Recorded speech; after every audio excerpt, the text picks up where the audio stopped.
do apóstolo São João à igreja. Como só tem um capítulo, 3ª de João, eu vou comprar um tablet para mim essa semana, para me ajudar. O óculos já não está ajudando tanto. Eu trouxe até o meu celular hoje aqui, que fica muito mais fácil. Quem já achou? Eu já estou em Judas, tá vendo como eu estou precisando? Está tão bom que eu já estou em Judas. João 1, versículo 1. O presbítero, ele se autodenomina assim: ao amado Gaio, a quem amo na verdade. Amado, acima de tudo, faço votos. Em outras versões, oro. Em outras versões, desejo que sejas próspero em todas as coisas. Em outras versões, que tudo que empreenderes te vá bem e tenha saúde, assim como é próspera a tua alma. Fiquei sobremodo alegre pela vinda de irmãos e pelo seu testemunho da verdade, como tu andas na verdade. Não tenho maior alegria do que esta, a de ouvir que os meus filhos andam na verdade. Estende a mão para cá agora, por favor. Ore por mim. Maravilhoso, santo e poderoso Senhor, esta não é a minha palavra, esta é a tua palavra que nos orienta, que nos alegra, que nos conforta, que nos enche de paz, de ânimo. Senhor, muito obrigado por ser um Pai tão generoso, tão maravilhoso. Senhor, como nós vimos aqui através dos lábios das crianças, como nós vimos através, Senhor, da Valéria, no ministério de missões. Tu és um Pai lindo, muito obrigado. Agora, Paizinho, fala conosco, fala com a tua igreja, no nome que é sobre todo nome, o nome de Jesus. Amém e amém. Amém?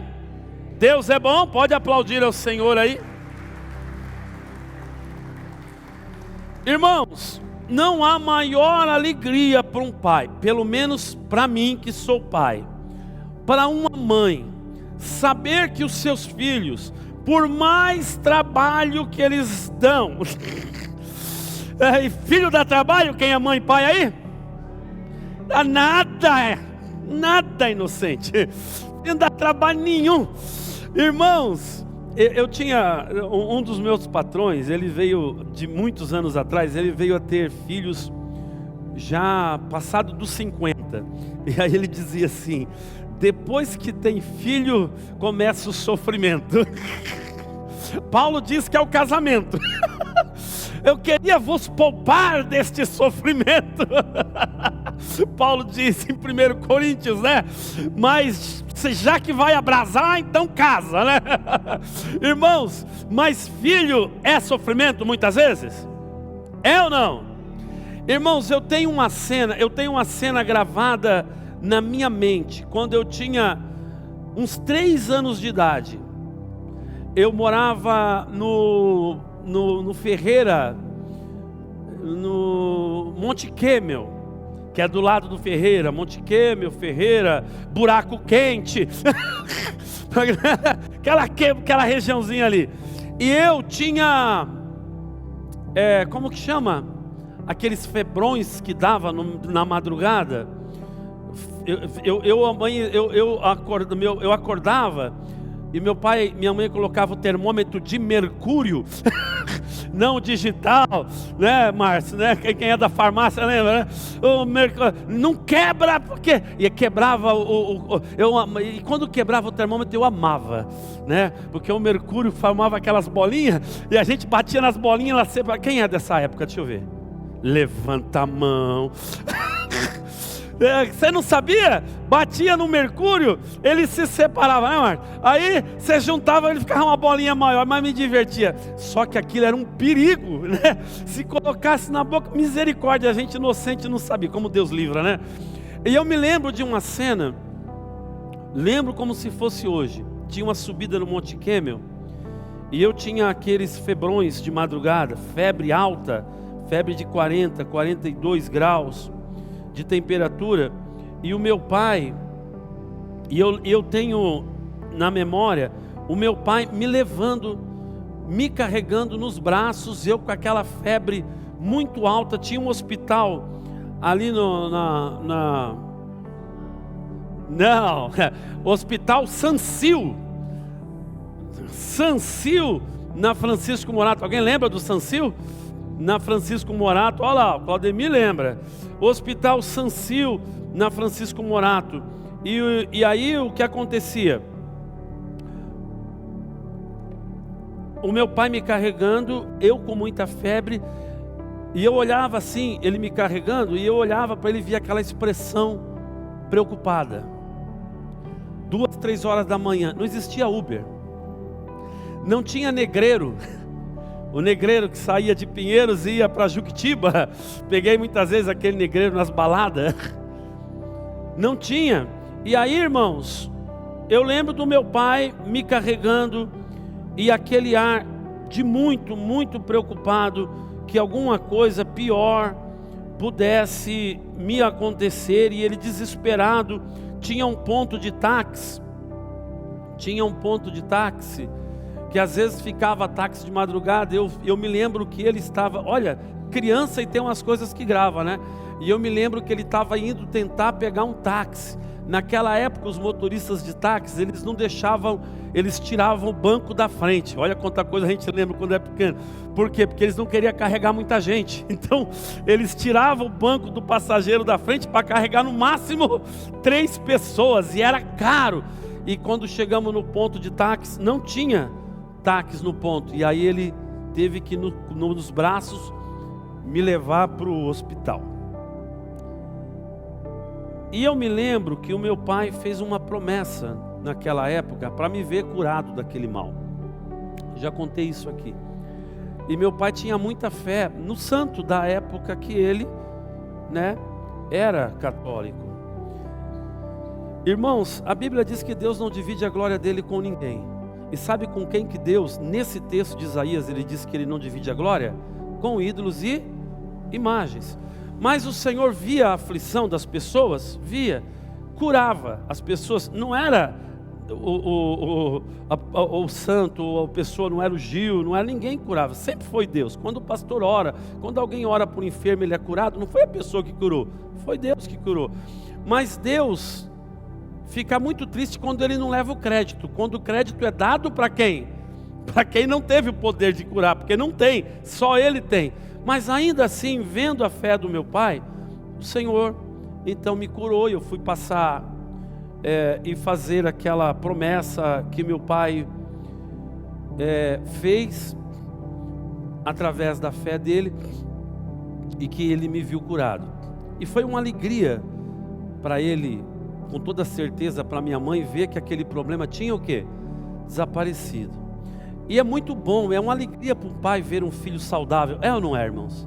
É uma alegria para um pai e para uma mãe ver um filho inteligente, é ou não é, irmãos? É uma alegria para um pai ver um filho que se tornou um homem bom, uma pessoa do bem, uma mulher do bem, um bom esposo, uma boa esposa, um bom profissional, ainda que não tenha ficado rico, mas que seja uma pessoa respeitada. É uma coisa que os pais gostam ou não é? É. E o apóstolo João aqui, ele está falando do seu filho, ainda que o texto se refira a um filho na fé, que era Gaio, alguém que ele pregou o evangelho, alguém que ele falou o evangelho, e que teve a alegria de ver a vida dessa pessoa, o que? Mudada. Ele, ainda que esse texto, repito, fale de um filho na fé, um filho espiritual, e também fale de um pai na fé, um pai espiritual, não um pai biológico, esse texto está repleto de amor, de respeito, de orgulho orgulho daquilo que foi conquistado através do ensino da palavra de Deus. E quando João escreve essa carta, falando para o seu filho Gaio: olha, eu recebi pessoas que vieram e me disseram que homem maravilhoso que você se tornou. Me disseram que você se tornou uma pessoa de uma alma próspera. Foi isso que eles disseram? Não, mas foi o entendimento que ele teve dos elogios que certamente ele ouviu a respeito do seu filho na fé. A Valéria falava agora há pouco que algumas pessoas, independente do pai que teve, se foi um pai presente, se foi um pai ausente, o meu foi um pai muito presente, não importa, porque nós temos um pai celestial. Talvez João esteja tão orgulhoso, provavelmente seja esse o motivo do orgulho, da alegria de João a respeito de Gaio, de ter visto a transformação que houve na vida dele, uma transformação clara que houve na vida dele, que talvez o pai biológico tenha o quê? Falhado. Muito provavelmente o pai biológico falhou, e Gaio se transformou em uma outra pessoa, depois de ter conhecido João, o seu pai na fé, e aí virou uma pessoa de bem, uma pessoa de qualidade, uma pessoa que os outros gostam de estar perto dele. Irmãos, e como é bom para um pai, mais do que, porque pai e mãe é suspeito a falar do filho, é ou não é? Ah, o meu filho é tão lindo, é um filhote de coruja. É uma coisinha, pelosinho. Meu filho é tão bonzinho quando está dormindo, é uma bênção. Para o pai e para a mãe, falar bem do filho é suspeito. Mas quando os outros falam, aí já não é mais uma questão de amor ou de cegueira paternal. É uma conclusão de um trabalho bem feito. Quando os outros falam, e quando mais de um, em lugares diferentes, falam bem do seu filho, não é mais uma questão de amor, ou de cegueira paternal, maternal, não. É uma conclusão de que o trabalho que foi feito, foi bem feito. E apesar do pai de João ter falhado, de Gaio, o pai espiritual não falhou. O pai espiritual não falhou, ele se deu bem. Que coisa boa quando, as coisas que nós fazemos batem, mesmo espírito. Irmãos, eu, como filho, gosto muito de ouvir o meu pai falando bem de mim. Mas gostei muito de ouvir os meus pais. Mas eu tenho certeza que os meus pais se orgulharam muito mais quando as pessoas começaram a falar das qualidades do filho, qualidades que antes ele não tinha, antes de conhecer Jesus. Criar filhos é uma tarefa árdua? É ou não é? Irmãos, criar filhos significa muitas vezes ser obrigado a ser duro quando você quer ser amoroso. Ser pai e educar filhos significa ser impositivo quando você gostaria de ser liberal. Significa cobrar quando você gostaria de dar. Este é o trabalho de ser pai, este é o trabalho de ser mãe. Se você deixa, o meu filho é uma bênção, ele cometeu esse erro, mas ele é uma bênção, amanhã ele comete hoje, mas tudo bem, meu filho sempre foi uma bênção, daqui a pouco, só você vai estar achando que ele é uma bênção, mais ninguém. Daqui a pouco, aquilo que todo o trabalho que você teve, porque você foi relaxando, daqui a pouco as pessoas vão começar a dizer: puxa, seu filho era uma bênção, o que aconteceu? Puxa, sua filha era uma bênção, o que foi que aconteceu? Aí você vai ver: puxa, todo o trabalho que eu fiz, aonde foi parar? A gente bobeia. Se nós que somos pais nos orgulhamos, pais terrenos, pais biológicos, quanto será que Deus não se orgulha de ouvir as pessoas dizer: puxa, Valéria, olha que bênção, foi lá pregar, olha aquelas crianças, o filho do Valdemir falando a verdade, dizendo que ele é um guloso. Olha, o filho do Valdemir se tornou uma criança boa. O meu pai é guloso, não gosta de repartir. Veio o filho do palmeirense aqui, gente boa, filhos que estão sendo bem educados, camisa do Palmeiras. Aí ó, a gente gosta de ver esses trabalhos bem feitos, tá vendo? Né, Pilon? A gente ama ver essas coisas. Irmãos, fala Deus. Já pensou quanto Deus se orgulha? Um pai que é servo de Deus, um pai, uma mãe que é serva de Deus, ouvir falar que o seu filho é uma bênção na igreja. Não é legal, irmãos? Ouvir os irmãos dizerem: puxa, o seu filho é um modelo, puxa, a sua filha é uma bênção. É legal, apesar dos filhos o quê? Falharem. Não é uma bênção? É que o filho de todo mundo pode errar, mas o filho do pastor não pode, né? Pastor, o seu filho não é uma bênção não, que eu vi outro dia ele brigando ali no... Eu achei que ele era, mas outro dia eu vi ele nervoso ali, não é mais não. O filho dos outros pode ficar, o filho do pastor não pode. Mas irmãos, como é bom a alegria de João ao ouvir que a alma do seu filho era próspera. Repito, não foi o que ele ouviu, mas foi o que ele deduziu. Por quê? E ele disse por quê? Como é bom ouvir que os seus filhos andam na verdade. Como é que uma alma prospera? Como é que um filho se torna bom? Quando é que um pai se torna orgulhoso, uma mãe se torna orgulhosa do filho? Quando o filho anda na verdade. E quem é a verdade? Eu sou o caminho, a verdade e a vida. Nenhuma alma se torna boa se não andar na verdade. Não andou na verdade, não vai adiantar orar como Gaio. Eu oro agora para que todo empreendimento das tuas mãos te vá bem, assim como você tem a saúde. Quando você recebe a notícia de que a alma é boa porque anda na verdade, é só aguardar que a prosperidade vai chegar.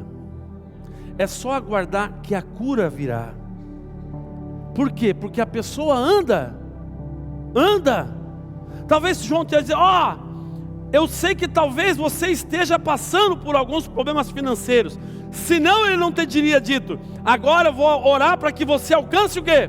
Prosperidade. Talvez Caio estivesse passando por um momento de dificuldade na sua saúde. Eu vou orar para que você tenha saúde, assim como já está bem a sua alma. Se a alma está bem, o resto vai acontecer. Diga, irmão, diga para o teu irmão: se a alma estiver na verdade, o resto, a saúde, a prosperidade vai acontecer. Glória! É só esperar, porque Deus vai honrar filhos que andam na verdade de Jesus. É só aguardar o tempo certo que tudo vai acontecer. Jesus disse: eu sou o caminho, a verdade e a vida, João 14:16. Mas seguir a Jesus e andar na verdade também significa renunciar. Eu quero ter Deus como Pai, eu quero seguir a Jesus, eu quero andar na verdade, para que em tudo eu vá bem, para que todas as coisas aconteçam na minha vida. Só que isso também significa renunciar. Irmãos, alguém renuncia ao que não é bom? O que não é bom você não quer, não precisa renunciar, né? Eu vou renunciar a não comer nunca mais jiló na vida, vou abrir mão. Isso não é renúncia. Amém? Eu vou renunciar a Coca-Cola. Isso é renúncia. Eu não vou nunca mais comer chocolate na vida. Isso é renúncia, pode ter certeza. Principalmente se for Lindt, Copenhagen, esses trem aí. Não posso nem passar na frente, o corpo quer ir, ó. Irmãos, isso é renúncia. Renunciar a um bom amigo, mas que é do mundo. Isso é renúncia.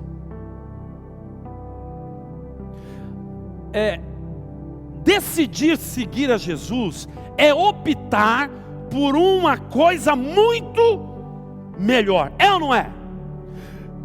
Por exemplo, você vai trocar de emprego você está há 10, 12 anos numa empresa que você ama trabalhar, mas aí você recebe uma proposta de emprego muito melhor, que você estava orando, é o emprego dos teus sonhos, é o salário dos teus sonhos, você não via a hora de dar R$2.000 de dízimo, R$3.000 de dízimo, e chegou a hora, só que para você ir para lá, você tem que renunciar àquilo que você já está acostumado,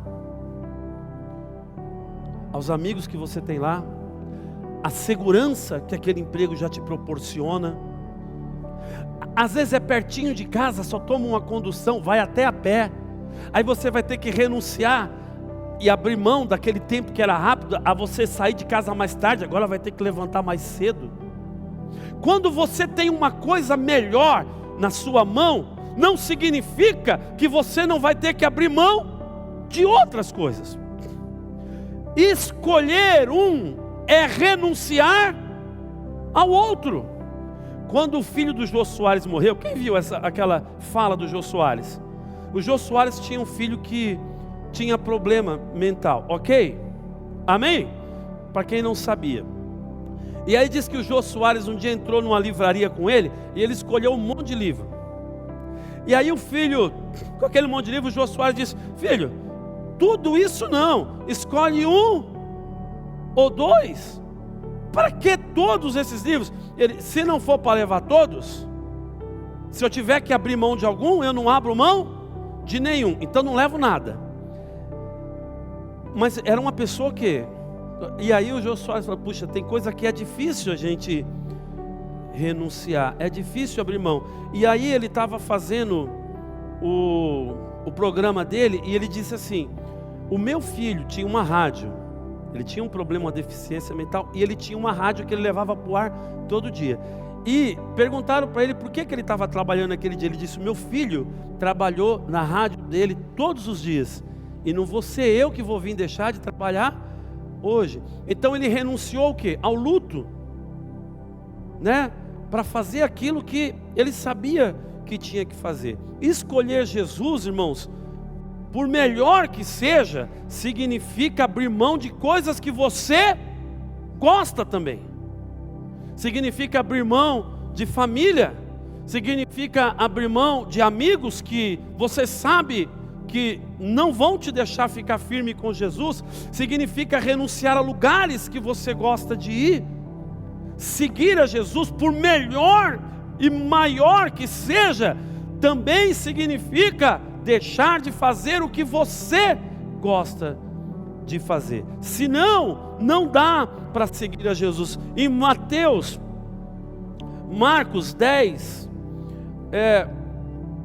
o Senhor Jesus está ensinando a respeito das riquezas. E Jesus diz assim: quão difícil é um rico entrar no reino do céu. E aí ele explica melhor como é difícil aqueles que têm segurança na riqueza. Não é o rico, mas aquele que acha que é a riqueza que vai dar segurança. Esse rico que o Senhor está se referindo. E aí Pedro disse: como vai ser difícil? Aí Jesus disse: para o homem é difícil, mas para Deus tudo, para o homem é impossível, mas para Deus tudo é possível. E aí Pedro diz assim: Senhor, nós largamos mão, renunciamos a tudo para seguir o Senhor. Não foi isso que Pedro disse? Foi. Pedro largou a pesca, abandonou o barco, até deixou por um tempo a família em casa. Quem está assistindo The Chosen aí, vê, aquele Pedro lá, eu não sei, porque a Bíblia não diz, né, irmãos? Aquilo é o quê? Uma obra de ficção, amém? Então, ninguém disse que Pedro era daquele. Mas Pedro larga tudo para seguir a Jesus? Larga. E aí Jesus fala para Pedro: você fez uma escolha por mim, vocês largaram tudo por mim, mas eu também dei algo muito melhor para você e para vocês. Por quê? Ele não fala com essas palavras, mas ele diz com essas palavras: porque não há quem tenha deixado pai, mãe, filhos, amigos, bens, campos, por amor de mim, que não colha, que não receba centuplamente ou 100 vezes mais na vida presente e no futuro a vida eterna. Aí ele diz para Pedro: tá certo, você abriu mão de tudo por minha causa, mas você fez uma escolha melhor. Você teve que renunciar ao mundo, você teve que renunciar ao seu trabalho, renunciar à sua família, mas eu tenho dado para você muito mais do que se você continuasse com essas coisas. Diga assim: andar com Jesus sempre gera lucro. Em Mateus 8, a partir do 17, 18, você vai ver uma outra história. Jesus está curando um monte de gente, expulsando demônios. Aí ele se vê cercado de uma multidão e diz assim: vamos para outra margem. Pega o barco para ir para outra margem. E os discípulos estão ali impressionados com ele expulsando o demônio, com ele curando um monte de gente. Quem é que não quer estar perto de uma pessoa assim? Misericórdia, olha quanta gente ele curou, quanto demônio ele expulsou. Lembra do gadareno lá? Eu preguei essa semana, 6.000 demônios. O cara, quem é que não quer andar com uma pessoa dessa? Aí um escriba, impressionado, diz: Senhor, o senhor vai para o outro lado? Eu vou também. Eu vou te seguir para onde o senhor for. Aí o Senhor diz o que para ele? Até os lobos têm covis, a andorinha ninho, mas o Senhor, o Filho do Homem, não tem aonde reclinar a cabeça. O que ele estava dizendo para aquele homem? Você quer me seguir, mas eu te falar uma coisa: não vai ser fácil não. Eu sou o filho do rei, eu sou o próprio Deus, mas você vai dormir onde eu dormi? Porque eu não tenho lugar para dormir. Você vai passar fome? Porque eu vou saber ficar sem comida sem reclamar. Você vai saber também? É isso que ele estava dizendo. Aí outro que vê aqueles milagres, ele quer demonstrar o quê? Que ele também quer seguir. E esse outro diz para Jesus: Jesus, eu quero ir também, mas deixa primeiro eu enterrar quem? Os meus pais. Aí o Senhor Jesus, para esse, veja que cada um em uma situação, para esse o Senhor Jesus diz assim: deixe os mortos enterrarem os seus mortos. Quem vê esse texto dessa forma, Jesus falando desse jeito, pode até pensar que Jesus foi insensível. Pode ou não pode? Jesus foi insensível, mas Jesus não foi. Jesus sabia que aquilo era uma desculpa. Quantas pessoas, irmãos, ouvem falar de Jesus, sabem que Jesus opera milagre, tem o desejo de ver um milagre operado na sua vida, mas fica arrumando desculpa para ficar firme com o Senhor. O pai daquele homem, ele não tinha morrido. O que ele queria dizer em outras palavras? Eu vou esperar o meu pai, que ninguém sabe quanto tempo ia demorar, não sabe se tinha 50 anos, 60, não sabe. Só faltava Deus falar: só quando você vai vir quando ele morrer? Vai. Aí Deus, infarto nele. Aí eu queria ver. Mas aí o que acontece? Jesus disse: deixa os mortos enterrarem. Jesus está dizendo para ele: para de arrumar desculpa. Eu vi que você se impressionou com o que eu faço. Eu vi que você gostou de mim e que você tem o desejo de andar, mas você não está a fim de pagar o preço. Isso aí é desculpa, isso aí é pretexto, não adianta. Olha, quem não quer seguir, quem quer seguir, tem que estar disposto a pagar o preço. Lucas 14, presta atenção, abaixa só um pouquinho o fundo aqui. Lucas 14, você vai ver Jesus falando a respeito daqueles que querem segui-lo. E aí, ele diz, aquele que quiser me seguir, e ele repete, e não estiver disposto a deixar pai, mãe, filhos, para estar comigo, não é digno de mim. Aquele que não quiser pegar a sua cruz, cuidado aí, aquele que não quiser pegar a sua cruz e vir após mim, não é digno de mim. E aí ele dá um outro exemplo, olhe, presta atenção, ele diz assim, porque aquele que deseja construir uma torre, mas não se assenta antes para fazer as contas, se depois de começar a torre, vai ter condições de terminar. Porque se você começar e disser, eu vou construir uma torre, eu vou fazer, depois de pôr o alicerce, não tiver mais dinheiro, as pessoas vão escarnecer de você, as pessoas vão zombar de você.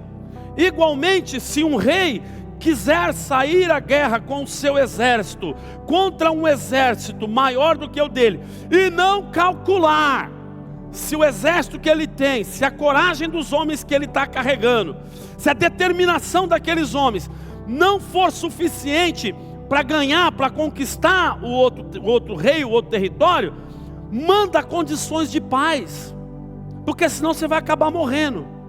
O que Jesus está dizendo em outras palavras? Você quer me seguir? Beleza, mas você vai conseguir chegar até o fim? Porque andar comigo não é fácil. Fazer a minha vontade, eu sou um Deus muitas vezes exigente. Então se você começar a andar comigo e depois ver que não era bem o que você queria e sair, a coisa vai ficar feia para você. Que crente é você? Que pastor é você? Você está um pé na igreja, um pé no mundo. É assim ou não é, irmãos? E o nome do Senhor é envergonhado por causa das nossas decisões precipitadas. Não, agora eu quero. Agora, não, está sendo levado pela emoção. Porque o culto foi uma bênção, porque aquela palavra falou comigo, porque eu vi sinais, mas... E aí toma uma decisão precipitada. E depois vai reclamar. Só que aquele que decidiu por Jesus não pode mais voltar atrás. A decisão tem que ser para valer, tem que ser definitiva. 1 Reis 19, 18 em diante, 19, você vai ver o texto, você vai ver o chamado de Eliseu. Elias foi um dos maiores profetas que já existiu, foi ou não foi? Foi ou não foi, igreja? Está com dúvida de falar? Eu estou afirmando, foi.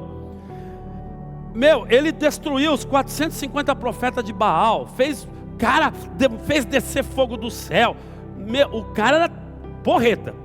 Só que esse camarada começou a ser perseguido.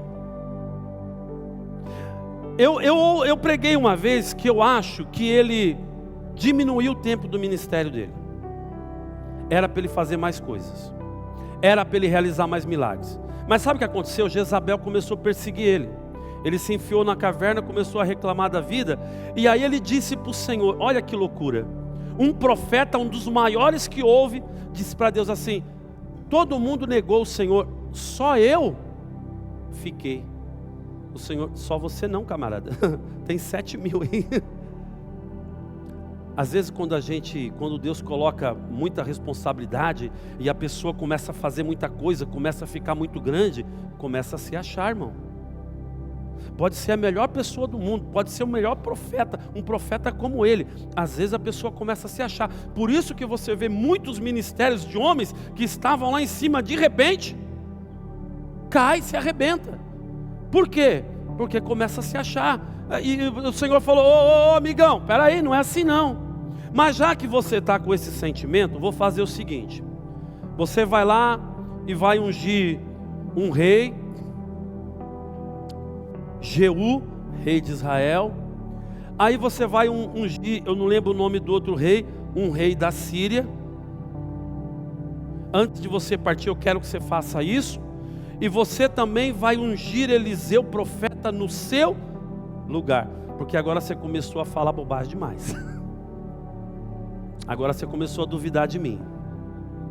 Então vamos fazer o seguinte: você é uma bênção, vou te recolher. Mas o seu ministério vai acabar aqui. Antes, eu estou conjecturando, tá, gente? Tenho a liberdade em Deus para fazer isso. Lógico que é um profeta, um homem de Deus maravilhoso, mas eu estou aqui conjecturando. Então, antes que você comece a dar mau testemunho para mim, já que você é uma bênção, eu vou tirar você. Tem gente que é uma bênção, mas quando começa a falar demais, irmãos, começa a contaminar os outros. Envergonha o Pai. Envergonha o Pai. E às vezes Deus é obrigado a ceifar. E aí ele vai: vou fazer o que o Senhor mandou. Vai lá, unge o rei da Síria. Vai lá, unge o rei de Israel. Aí vai atrás de Eliseu, filho de Safate. E vai lá, e quando ele vê, Eliseu está com 12 juntas de bois. Ou seja, 12 pessoas, 12 carreiras de bois, com a canga em cima, com o jugo em cima. E ele era o 12º, então tinha uma fileira de bois. Ele era o 12º. Quando Elias passa, Elias pega a capa e joga sobre Eliseu. Quando a capa bate em Eliseu, Eliseu sente o poder de Deus. Eliseu é envolto pela unção que está em Elias. Eliseu sente algo que ele nunca tinha sentido na vida antes. E aí Eliseu olha para Elias e ele não fala nada a não ser: deixa eu me despedir e beijar os meus pais. E Elias diz para ele: vai, porque você sabe o que eu te fiz. Ele sabia que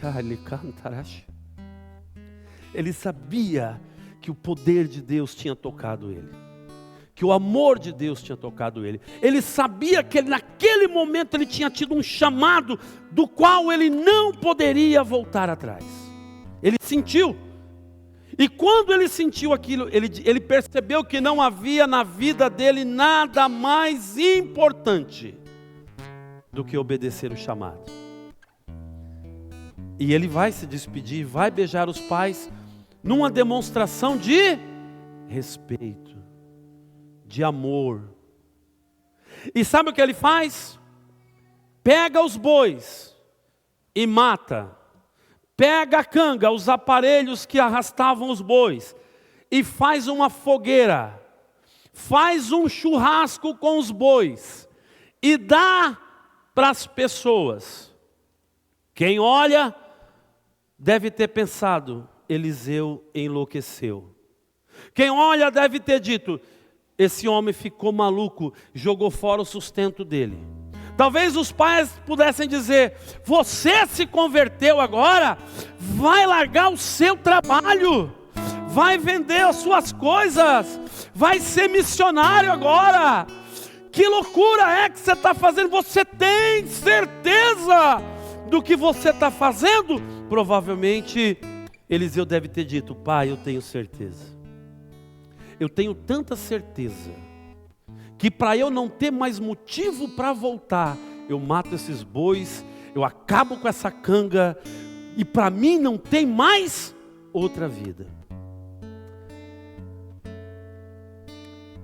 Tem um Agáticlos, acho que é Agáticlos, o nome de um general de um reino chamado Siracusa.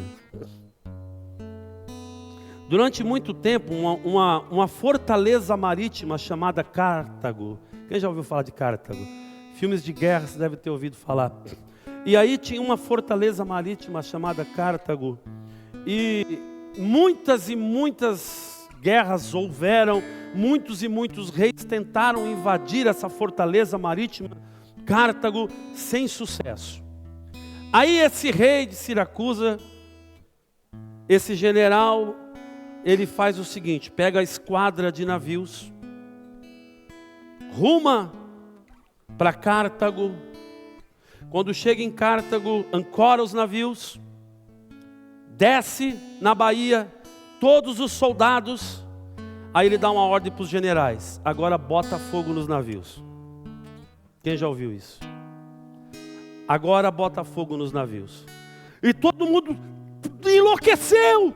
E se nós tivermos que fugir? Não vai fugir. Daqui agora é só vitória ou morte. Não tem mais retorno.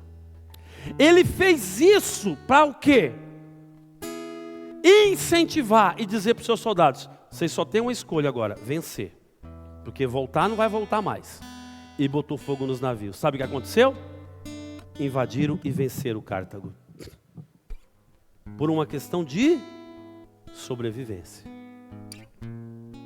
Você só tem uma opção para você viver. Para você viver bem. Para você ser próspero. É ser um bom filho. É ser um filho de Deus.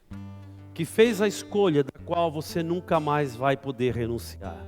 Que fez a escolha da qual você nunca mais vai poder voltar atrás.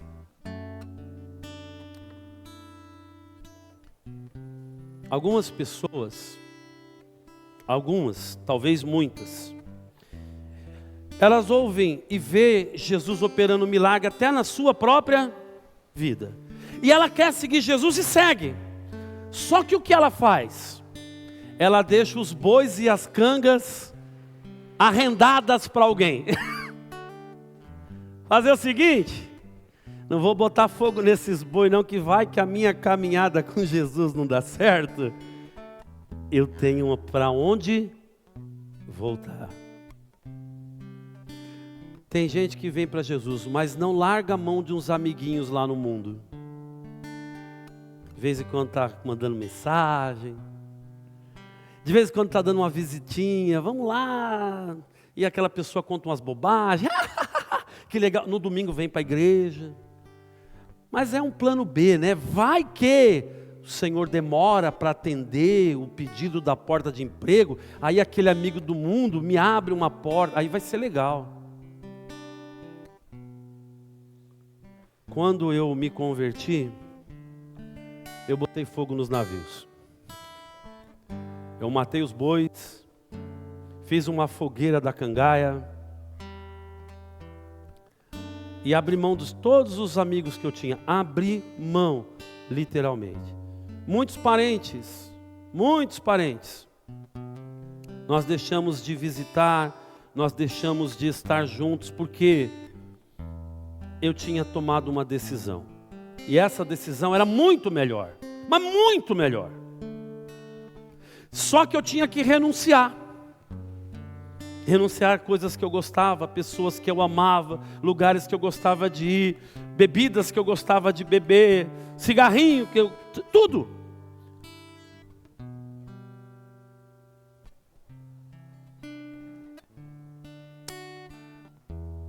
Até um pouco de afastamento dos meus pais. E por nós termos nascido e crescido na religião, na outra religião, foi difícil no começo para os meus pais entenderem. Foi difícil para os meus familiares entenderem. Mas nem eles, nem eu sabia que aquela renúncia, que aquela separação era o quê? Eu não sabia. Mas eu tinha tomado uma decisão definitiva.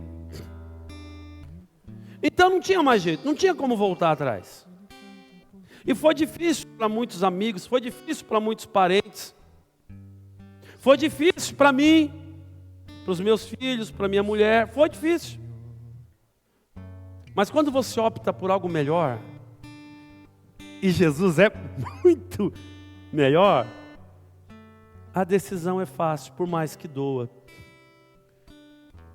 Depois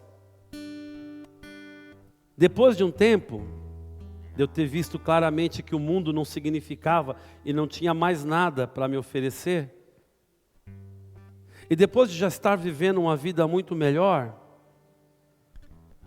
eu voltei a ter um relacionamento, só que agora muito melhor com a família, aonde eu pude trazer muitos familiares para Jesus.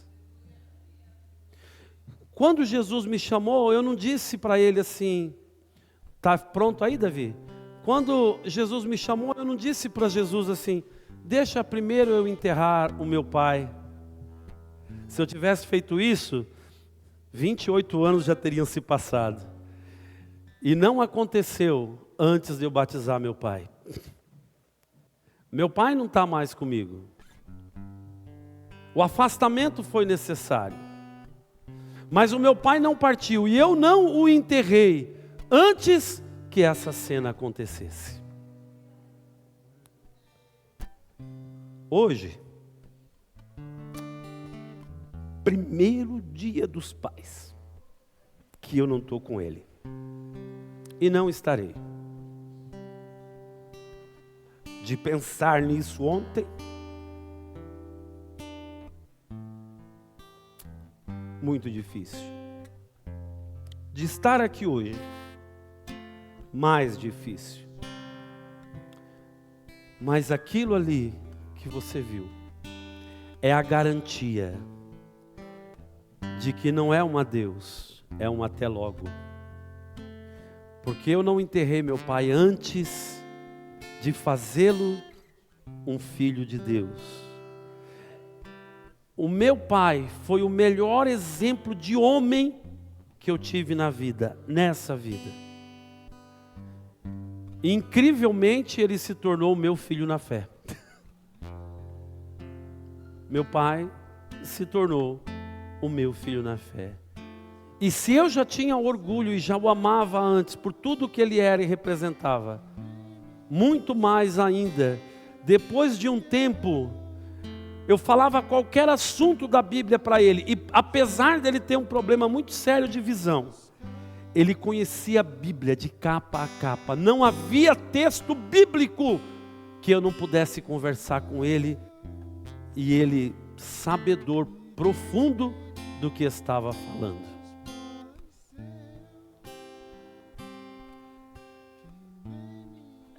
Jesus veio para que nós tivéssemos uma ligação maior e melhor com aquele que nós muitas vezes chamamos de Pai. Mas deixa eu te dizer uma coisa.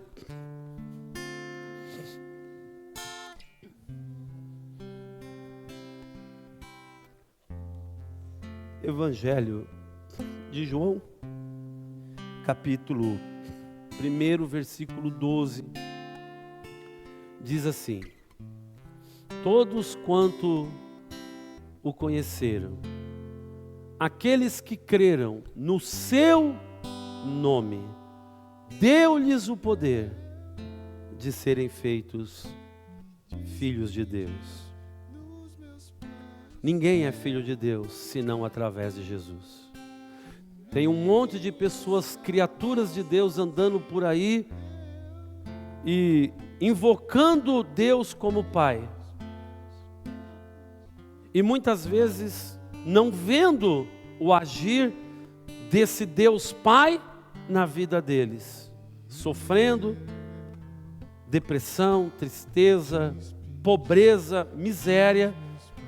Porque tem a falsa impressão, a impressão que as pessoas deram, teve o falso ensinamento de que ser filho de Deus pode fazer o que quiser, que não tem problema, na hora que você precisar ele vai ser obrigado a te atender. Não é assim.